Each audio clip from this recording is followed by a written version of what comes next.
हिंदुस्तान को बचाने के लिए, हिंदुस्तान के हर नागरिक को बचाने के लिए, आपको बचाने के लिए, आपके परिवार को बचाने के लिए आज रात 12 बजे से घरों से बाहर निकलने पर पूरी तरह पाबंदी लगाई जा रही है.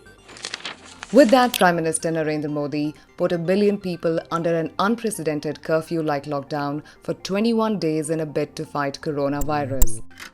And so began India's tryst with the unknown.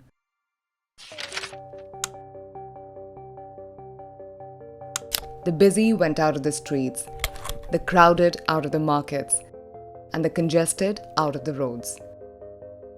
News cameras captured the unimaginable proof of a new order. Even as Indians and the world with them discussed why such a big population needed to be confined at home. The country-wide lockdown is India's big bet to curb the spread of COVID-19 virus that spreads from human to human. With cases of the disease mounting across the globe, even medically superior countries like the United States are reeling under its severe impact. New York is now the epicenter of the outbreak in the United States. India, which is home to 1.3 billion people and has a rather high population density of 464 per square kilometre, is at a huge risk of a health emergency if a large chunk of its population were to get infected. When compared to the major epicenters of coronavirus, India has the worst population to hospital bed ratio. In fact, it is nowhere close to that of South Korea or China, which have been successful in reducing the number of cases. These specs get worse when it comes to the number of doctors per 10,000 people. And so when dealing with a highly contagious disease like the COVID-19, India faces the threat of cases spiraling fast enough to outdo the capacity of its hospitals to treat patients. By imposing a lockdown and restricting its people to their homes, Modi is hoping to replicate China's Wuhan template. That of separating the infected people from the healthy population to slow down and restrict the spread of the virus. With the rate of the contagion slowed, the health officials will get enough time to treat and cure active cases, and hence flattening the curve of new cases. But ensuring that 1/5 of the world's population stay indoors couldn't be easy, right? It certainly isn't. While most of India obeyed its Prime Minister and even came up with innovative solutions for buying essential goods, we also saw these visuals accompany those of deserted streets in equal measure.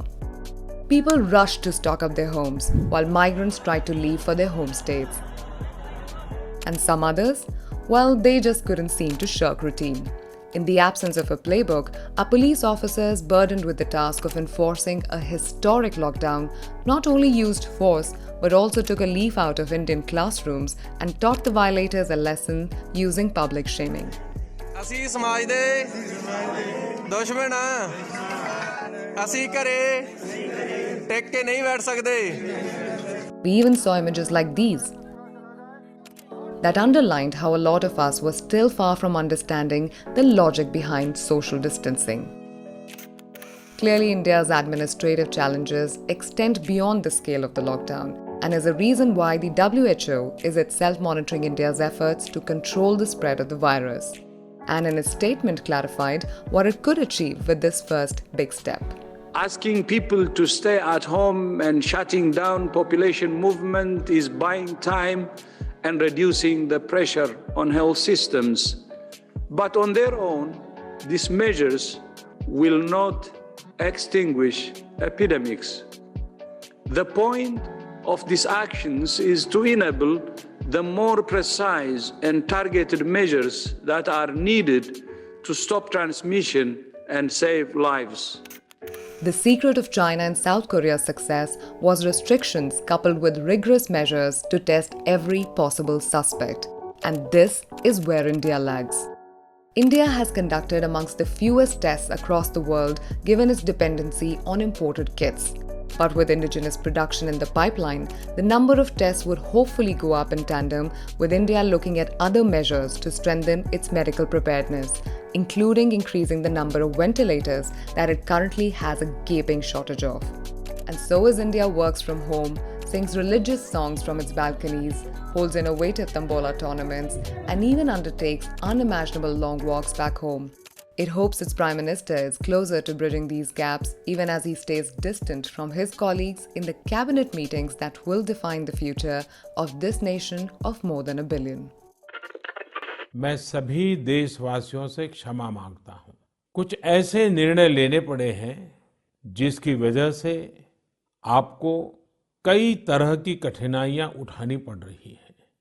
खास करके मेरे गरीब भाई बहनों को देखता हूं तो जरूर लगता है कि उनको लगता होगा कि ऐसा कैसा प्रधानमंत्री है, हमें इस मुसीबत में डाल दिया।